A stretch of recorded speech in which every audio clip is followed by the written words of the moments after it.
नमस्कार, मैं हूं डॉक्टर संतोष मानव और मेरे साथ हैं झारखंड के वरिष्ठ पत्रकार शंभुनाथ चौधरी। और सब्जेक्ट तो एक ही है, झारखंड में चुनाव।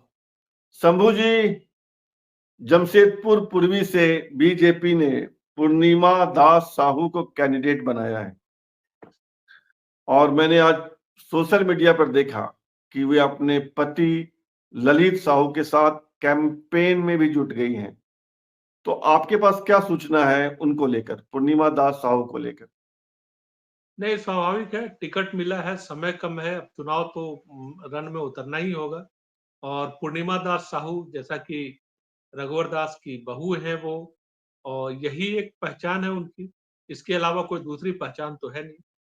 ये ज़रूर है कि पार्टी में कई जगहों से इसे लेकर स्वर तो उठने लगे हैं कि भई हम जिस परिवारवाद के खिलाफ बात करते हैं, जिस मुद्दे पे हम जेएमएम की घेराबंदी करते हैं, अब वो तो यही है, दूसरों को नसीहत और खुद मियाँ फजीहत, ठीक है? तो ये स्थिति है। आप देखिए राजीव रंजन सिंह जो टिकट के दावेदार थे जमशेदपुर की एक सीट से, पूर्वी से पश्चिमी से, तो पश्चिमी से। उन्होंने पूर्व ब्यूरोक्रेट जो है उन्होंने इस तरीके का एक पोस्ट किया है जिसमें उन्होंने सवाल उठाया है कि भई हम कैसे सवाल उठाएँगे, कैसे बात करेंगे जेएमएम के परिवारवाद पे जो हम हमला करते हैं, जो हमारा मुद्दा है, अगर हम भी वही कर रहे हैं तो कैसे सवाल उठाएँगे? संदीप वर्मा रांची से टिकट के दावेदार थे। सांसद दीपक प्रकाश के रिश्तेदार हैं और प्रबल दावेदार थे। दावेदारों की सूची में थे, बड़े-बड़े पोस्टर्स जो है वो लगे हुए थे शंभू जी, टिकट की उस दावेदारी। पे हम लोग अलग से बात करेंगे। अभी हम लोग जमशेदपुर में हैं, पूर्णिमा दास साहू पे बात कर रहे हाँ, हैं। नहीं, नहीं, मैं संदीप वर्मा की बात कर रहा हूँ, उन्होंने भी सवाल उठाया है, मैं उसी की बात कर रहा हूँ। उन्होंने भी ये अच्छा। बात कही है, उन्होंने आज प्रेस कॉन्फ्रेंस किया, इस पे सवाल उठाया। मैं ये कह रहा हूँ कि भाजपा के लोग ही जो है घेराबंदी करने लगे हैं इस सवाल पे कि भई आप जब समर्पित कार्यकर्ताओं की इस तरीके से उपेक्षा करते हैं और परिवार के लोगों को टिकट देते हैं, जो एस्टेब्लिश लीडर हैं या किसी के, तो फिर जो पार्टी के कार्यकर्ता 5 साल, 10 साल, 20 साल से जो समर्पित भाव से सेवा कर रहे हैं, जो पार्टी का झंडा ढो रहे हैं, जो बूथों पर तैनात हैं, उन कार्यकर्ताओं की बारी कब आएगी? भाई जब मौका होता है, रघुवर दास 6 बार 7 बार वहाँ से विधायक रहे। अब वो सीट अगर खाली हुई है तो उनकी बहू को जाएगा। तो भाई ये तो बात हो गई इसी तरीके की ना कि जागीर है कि हाँ, तो ये सवाल जो है ये बीजेपी के अंदर से भी उठने लगा है। बाहर की बात को आप छोड़ दीजिए, बीजेपी के अंदर से ये बात है। ठीक है। मैंने मैंने अ, मैंने भी देखा सोशल मीडिया पे, अनेक लोग हैं जो सोशल मीडिया पे अपनी भावना व्यक्त कर रहे हैं और जबरदस्त तरीके से लिख रहे हैं। हाँ, ये परिवारवाद और नाम लेकर लिख रहे हैं, इनकी पत्नी, हाँ, इनकी बहू, इनका भाई। तो आपको क्या लगता है कि जो जमशेदपुर से विरोध के स्वर उठे हैं, उसका असर पूर्णिमा दास साहू के राजनीतिक भविष्य यानी चुनाव पर पड़ेगा, नहीं देखिए या मुझे ये लगता है कि तात्कालिक प्रतिक्रिया है? नहीं, नहीं, तात्कालिक प्रतिक्रिया ही है। अगर ऐसा परिवारवाद तो असल में अब कोई मुद्दा रह ही नहीं गया है। ये तमाम जगहों पे तमाम पार्टियाँ जो हैं, बस मैं ये कह रहा हूँ कि आप जब जेएमएम पे सवाल उठाते हैं, तब आप पे भी सवाल उठता है ये, और यही सवाल उठा रहे हैं कार्यकर्ता। और मुझे नहीं लगता है कि इसका अंततः जो है, देखिए ये पहली बार तात्कालिक असंतोष होता है जो झलकता है। सोशल मीडिया माध्यम है, कई लोग संयम नहीं रख पाते हैं और ठीक है, बात अपनी प्रतिक्रिया जो है, कई लोग असंयमित होकर इस तरीके से, कोई ऐसा विद्रोह नहीं हो रहा है। माने पार्टी में कोई विद्रोह जैसी स्थिति नहीं है। एक भावना है जो लोग प्रकट कर रहे हैं ताकि नेताओं तक बात पहुँचे। और मुझे नहीं लगता कि इसका चुनाव पे बहुत ज़्यादा असर पड़ने वाला है। तो पूर्णिमा दास साहू जो है, वो मजबूत कैंडिडेट तो होंगी, इसमें कोई दो राय नहीं है। रघुवर दास की परंपरागत सीट रही है, अपना जनाधार है, उनके लोग हैं और रघुवर का आदेश जो है वो मानेंगे लोग, ऐसा नहीं है कि नहीं मानेंगे, जो उनके समर्पित कार्यकर्ता है या जो भी उनके रघुवर के प्रति भी आस्था है, उन्होंने अपने आदमी बनाए हैं और वो सीट जो है सुरक्षित मानी जाती रही है। दूसरा बीजेपी वो अर्बन सीट है, तो इस हिसाब से भी बीजेपी का प्रभाव रहता है।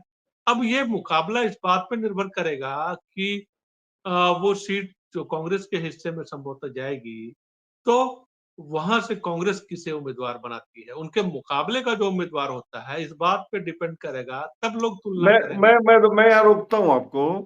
एक बात मुझे समझ में आई कि पूर्णिमा दास साहू को कैंडिडेट बनाने से बीजेपी के वर्कर्स में असंतोष है, लेकिन आपके अनुसार यह तात्कालिक प्रतिक्रिया है कि भाई हम जेएमएम को कैसे काउंटर करेंगे जब हमारे यहाँ भी यही स्थिति है। लेकिन साथ में आप यह भी कह रहे हैं कि इसका कोई चुनाव पर कोई असर नहीं पड़ने वाला है।